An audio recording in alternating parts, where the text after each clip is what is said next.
I think I was just, someone saw me, said, you have the personality of a setter and what it takes to be one, so you should be one. So, that's where I started. I played at Sky High for my club, and I've played setter ever since I've been there and started. So, a lot of people say I have the intangibles of a setter, whether it's holding my teammates accountable or, being mentally tough, whatever it is.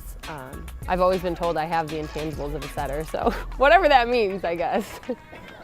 Abby Gilleland started setting for the Bobcats last season as a freshman, but now as a sophomore, Gilleland is dishing out more than assists on the court. I have been offensive in my past, and coming in as a freshman, you tend to be a little bit more timid, and it's a whole new game. She's been able to put over 40 balls to the ground in 9 games, and with under 20 to go in the season, she's got a good chance to top her total 87 kills from last year.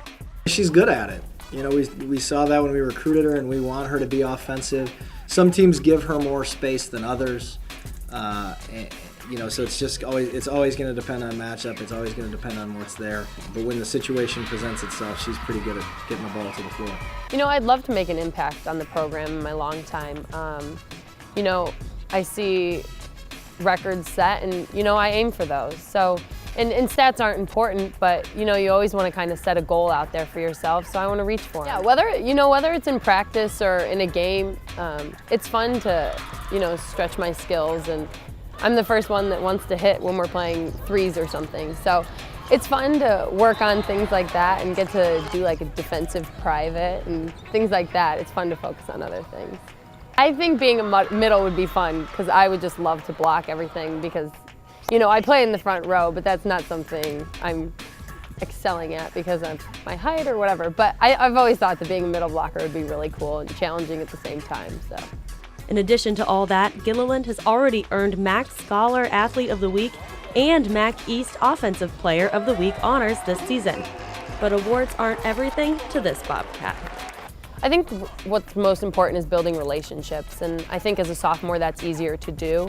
I've been with the veterans now for a year, and I know them backwards and forwards, and the freshmen I'm still getting to know, but through experience and going through that as freshmen, it's almost easier to relate to them.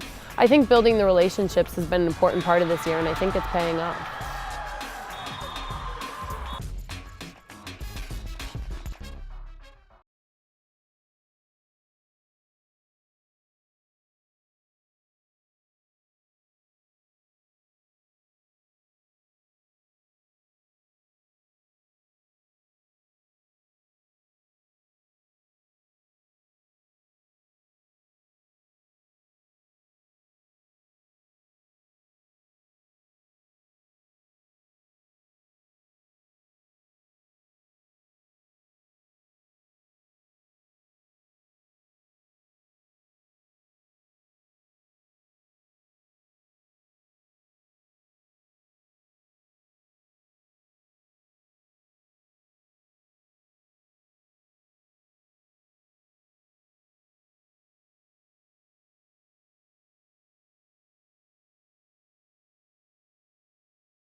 In-system sets are just my favorite in general because I feel like I can play with them a little bit and try and get my hitter a one-on-one, and I think that's really satisfying when you get them a one-on-one. So.